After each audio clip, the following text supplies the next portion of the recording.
The Bible is the story of people on the move. We think of the Hebrew people fleeing slavery in Egypt, Ruth and Naomi's journey across seemingly insurmountable physical and cultural boundaries, Esther's use of a false identity in order to survive, and even Jesus' early displacement in fear of Herod. No matter why they leave or where they go, God is present, reminding them who they are and calling them forward with the promise of new life. And when God's people find a home, they remember their own story of being displaced and make room for strangers in their midst. It says in Leviticus, "When an alien resides with you in your land, you shall not oppress them. The alien who resides with you shall be to you as a citizen. You shall love them as yourself. For you were aliens in the land of Egypt. I am the Lord your God." End quote. Does your family include the story of refugees? Well, mine does. My Jewish great-grandparents escaped the pogroms in Russia by hiding in a hole under the dining room table and then leaving town in a covered wagon. What journeys are part of your family's story? According to the United Nations Commissioner for Refugees, at this moment there are roughly 20 million refugees in the world. A refugee is someone who is forced to leave their home country because they were afraid of being hurt by someone. This could be because of their race or religion, ethnicity, social group, or political beliefs. The largest groups of refugees have come from countries like Syria, Somalia, Sudan, Pakistan, and Myanmar. But leaving home is a last resort. No one wants to leave home. It's what you do when there is no other way. One Somali poet put it this way: "No one leaves home unless home is the mouth of a shark. You only run for the border when you see the whole city running as well, your neighbors running faster than you."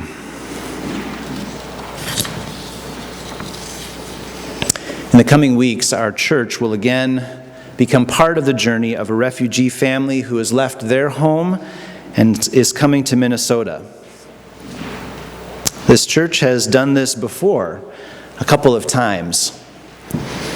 We do not yet know anything about those who are coming this time, their names, where they are from, if they have children, or what they had to go through to get here. We hopefully will hear in the coming weeks from the Minnesota Council of Churches that a family is on their way for us to accompany. Our commitment is to extend to them the hand of Christian love and hospitality along the road of their journey, to accompany them as they find their way. Our scriptural focus today comes from Matthew 25, 34 to 40. In it, the disciples keep wanting to make everything all about Jesus. But Jesus redirects them to the needs of the most vulnerable. "Come, you that are blessed by God, inherit the kingdom prepared for you from the foundation of the world. For I was hungry, and you gave me food. I was thirsty, and you gave me something to drink. I was a stranger, and you welcomed me. I was naked, and you gave me clothing. I was sick, and you took care of me. I was in prison, and you visited me." Confused, they answered him, "Lord, when was it that we saw you and did these things for you?" And Jesus says, "Truly I tell you, just as you did it to one of the least of these, the members of the wider family, you did it for me." Over and over, the disciples see Jesus disrupting his life to address the needs of those he met. Following Jesus meant disrupting their lives and our lives as well, particularly for those we've allowed to become the least among us. Through sacrificial acts of love and service, we come closer to realizing Christ's vision of justice and peace that is the kingdom of God. Refugees know a lot about disrupting their lives. And so this morning, in order to learn more about their experiences and some of the circumstances they face, we are disrupting our usual patterns here in worship. We've prepared an experience for you all. This experience is designed to take you on a journey parallel to one a refugee might take, leaving home, looking for shelter, crossing the border, and arriving at a refugee camp. Friends and family members have disappeared overnight. Did they go fight? Did they get arrested? Everyone needs to leave the community now. Your neighbors are urging you to leave with them and travel together so that you provide a level of safety for each other. And there's a shelter across the border. It's about a 12-day walk from here, but you must leave immediately or be left behind. How do you prepare to leave home? You have no car. You'll be walking for days. What can you find? What will you take with you? Write down a list. Make a list. What is it that you want to take with you? And what you're going to leave behind. All right, the rest of the children, they all have bags. Wander through. Here we go. You need a bag. You need to help carry. You will need to help carry. Everyone needs to help carry.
The men have a different task.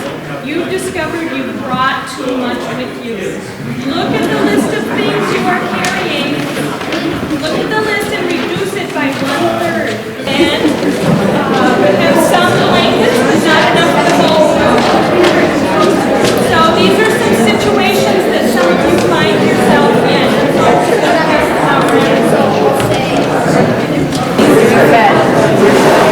Imagine somebody across the street. Oh yeah. We would send you off.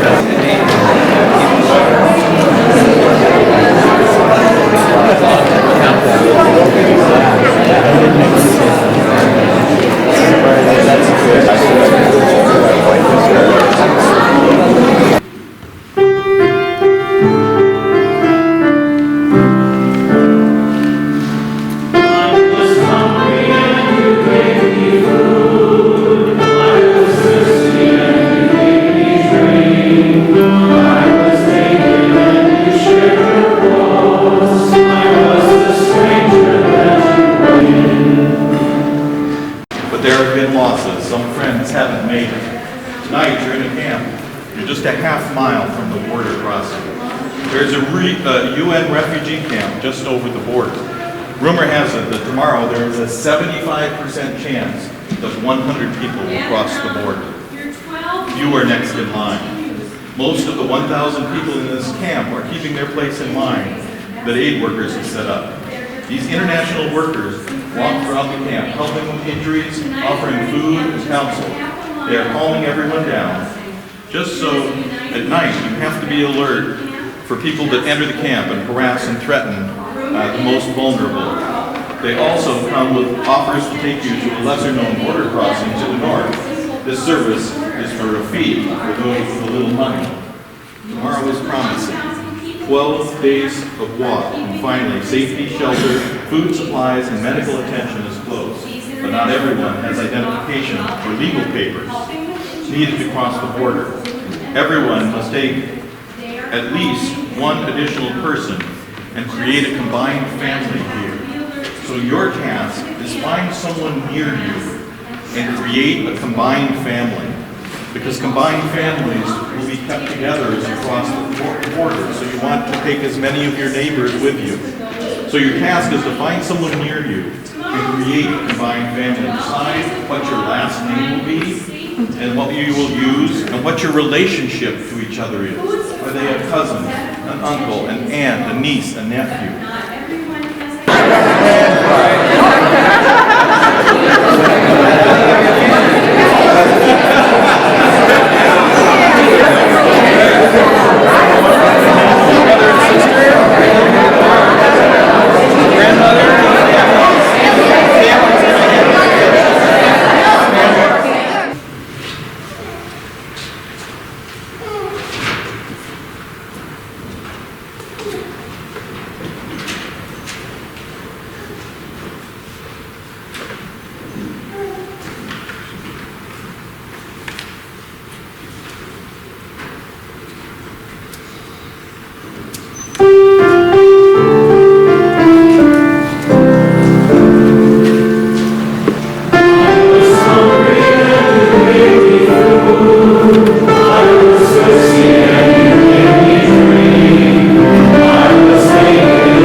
Gather round. You are almost at your journey's end.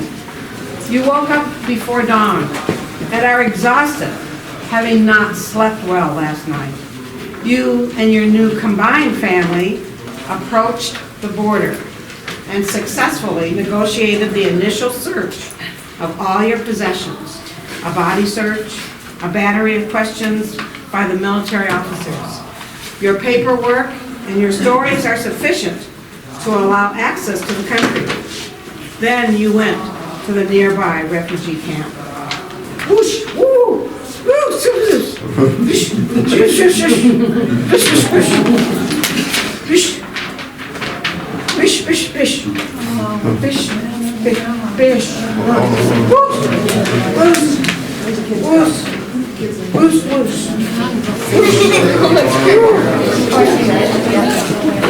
Still short of